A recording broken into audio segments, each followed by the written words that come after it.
Dan hadirin sekalian, pada saat ini saya secara pribadi mengajak kepada kita sekalian dan seluruh rakyat Wonogiri agar kita bisa memaknai arti sebuah kemerdekaan yang sesungguhnya.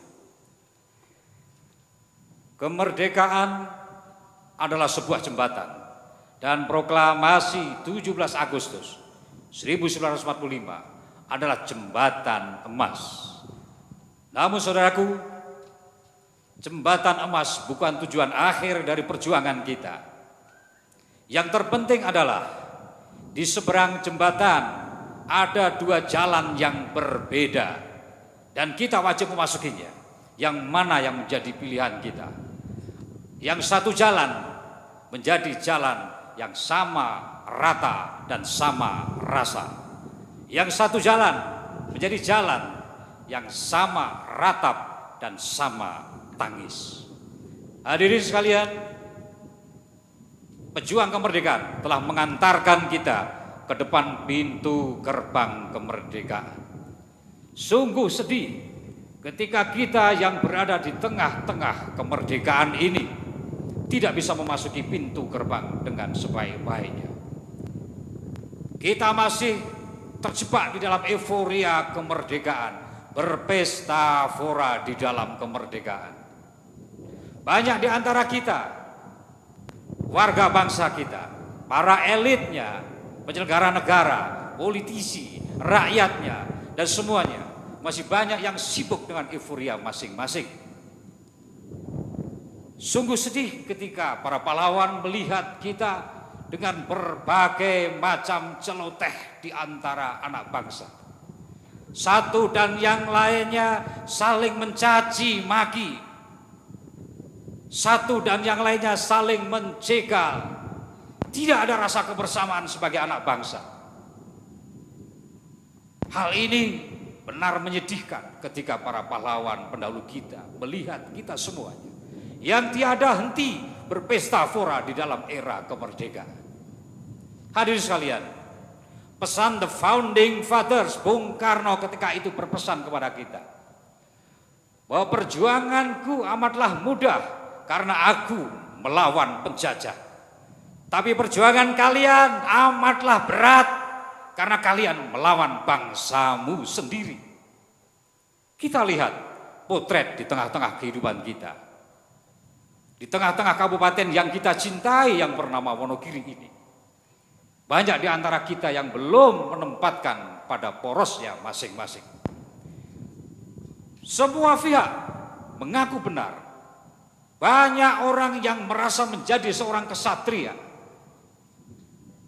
Banyak orang yang merasa membela kepentingan rakyat.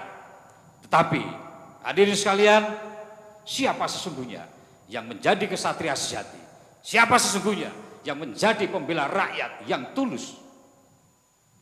Karena kesatria sejati, pesan almarhum Bung Karno tidak pernah bertanya berapa yang bisa saya peroleh dengan mengabdi kepada bangsa dan negara ini, tetapi berapa yang bisa saya berikan kepada bangsa dan negara ini.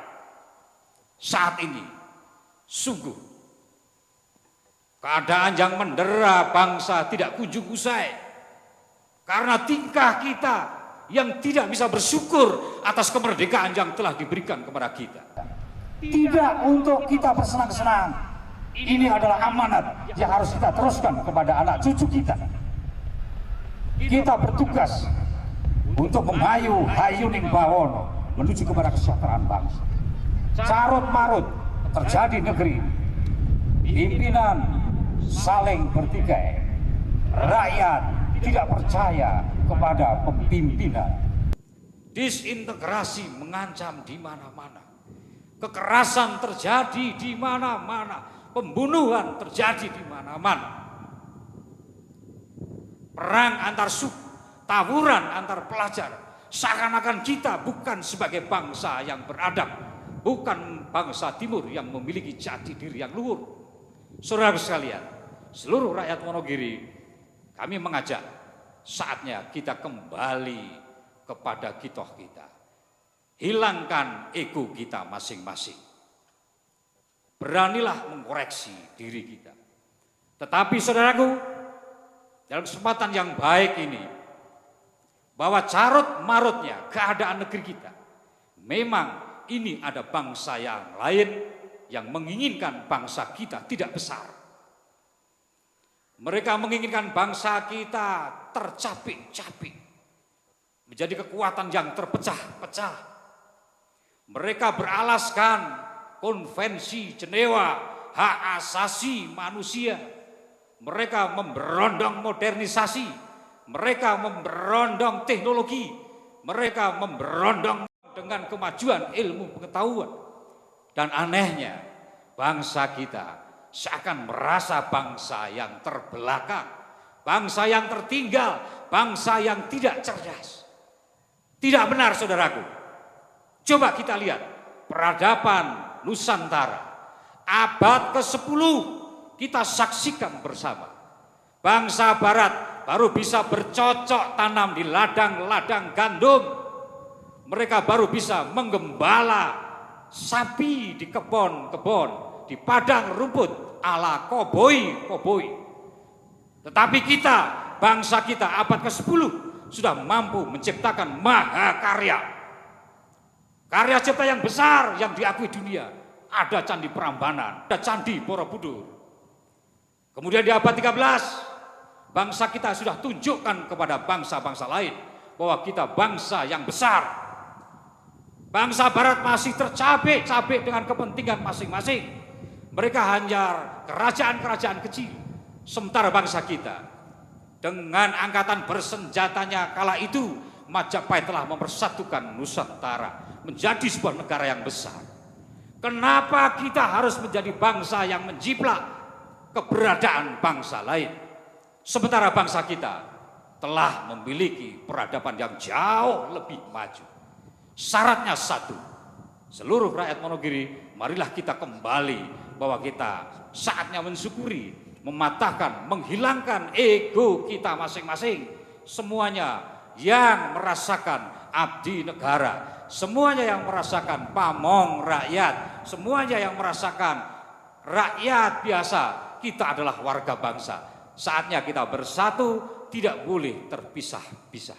Kita tidak perlu menjiplak bangsa lain.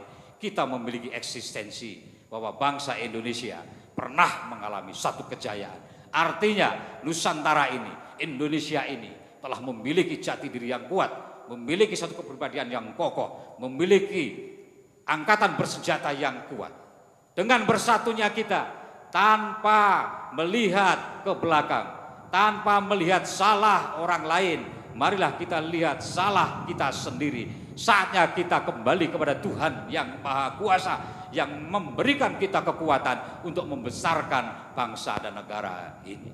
Jayalah Nusantara, jayalah Indonesia, merdeka, merdeka, merdeka. Assalamualaikum warahmatullahi wabarakatuh.